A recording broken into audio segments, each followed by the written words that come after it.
Welcome back to another video. In this video, we are going to study sheet in SwiftUI. So let's start by creating a new file and name it as sheet playground.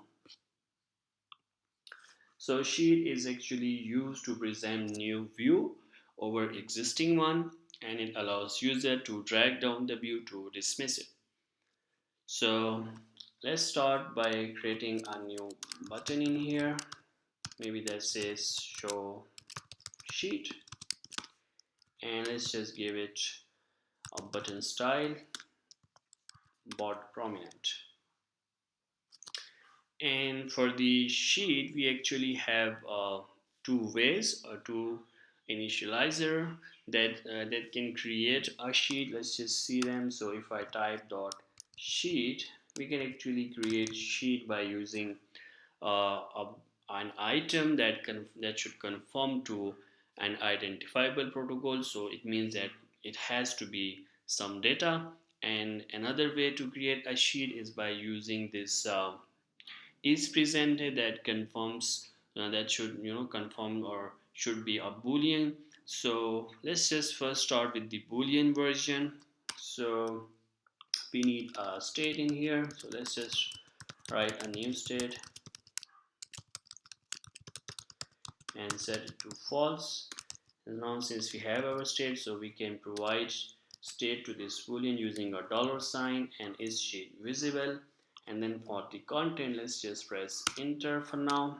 And since this content conforms to view, so we can write anything like maybe a v tag in here, and then we can write a text in here that maybe says sheet, and then another text. You can maybe like anything you can just that you want. And now this sheet, the visibility for this sheet is dependent on this state. So whenever we set this state to true, this system is going to present this sheet. So let's just toggle this this state. So if user taps on this show sheet button, we are going to toggle the state, and then that's when the system is going to present a new sheet. So just like that. So we have our new sheet, and yeah, and just same as with the logic was with the alert. Once this sheet is visible, this state is set back to the false version. So now if you tap again, you can see the sheet again. And if you want, you can actually use a separate view instead of just writing your sheet content directly into the parent view. So we can just maybe have a detailed view in here that conforms to view. Let's just have a body in here, and then we can move our v stack from here to this detailed view. And now instead of writing a view directly into the sheet, we can just mention or refer our detailed view. So now if we tap, it's the same result. So this is one way to create a sheet. Let's just look at how we can create a sheet with some data. So first we have to write a struct. Let's just say maybe article, and that should conform to identifiable. So we need to have an ID in here. Now let's just have maybe a title. Yeah, and that should conform. Let's title with the type of string, and then let's just have maybe a description of type string. So we have our article. So we can now write another state in here,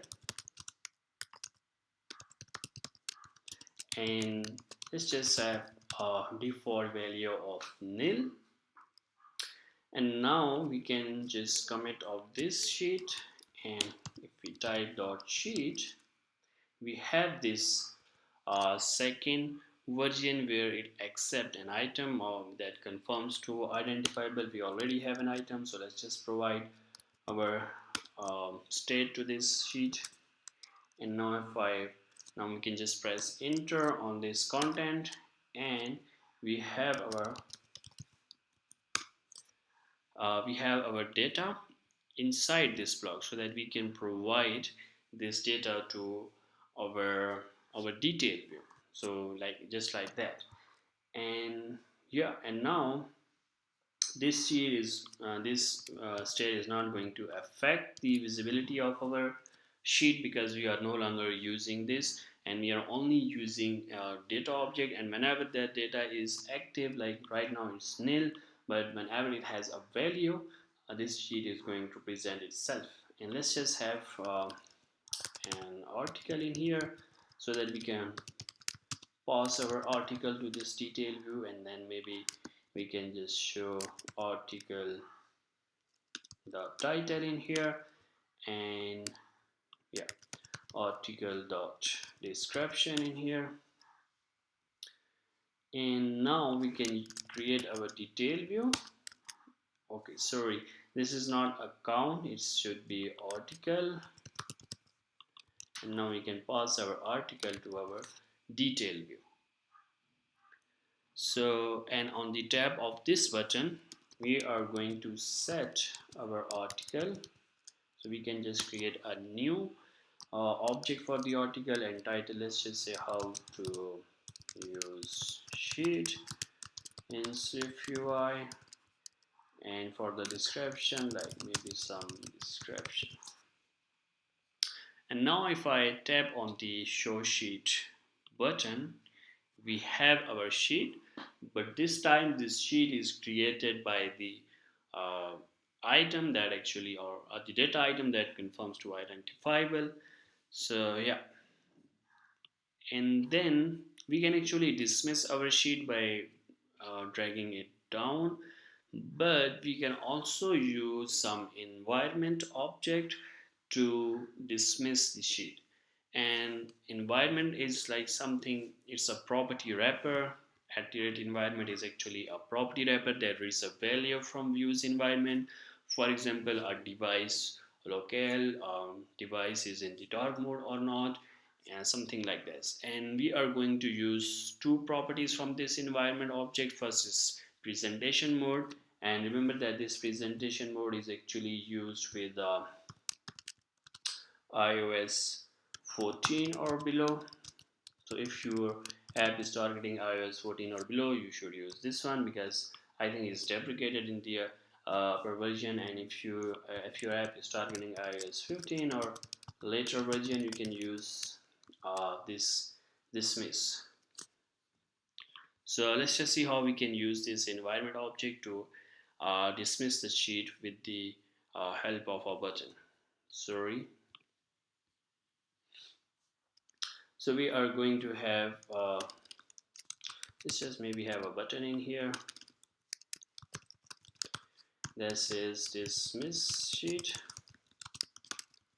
Let's just give it a button style, and let's just use this environment backslash that. First just use this presentation mode, and you can notice that it says it's deprecated in the future version, so we already know that. And let's just have presentation mode.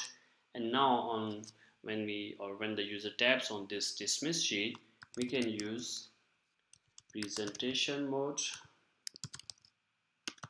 dot wrap value dot dismiss, and this will dismiss our sheet. So now if you try it, press on dismiss sheet, our sheet is dismissed. And in the same way, we can use this another environment object, and this is for the iOS 15 and above. So now instead of this one, we can simply call this dismiss as a function. Now if we tap on our show sheet, and now we can tap on dismiss sheet to dismiss the sheet ourselves. So this is it for the sheet. Sheets are used to present a new view over an existing one. We can create sheet with two initializers. The first one accepts Boolean binding, and the second accepts something or anything or data that actually conforms to identifiable. And yeah, and then you can actually we can dismiss the sheet with the help of a drag down, but if you want you can just have your own button for dismiss or something. Yeah, so that's it for this video. If you have anything in your mind, let me know, and I will see you in the next video.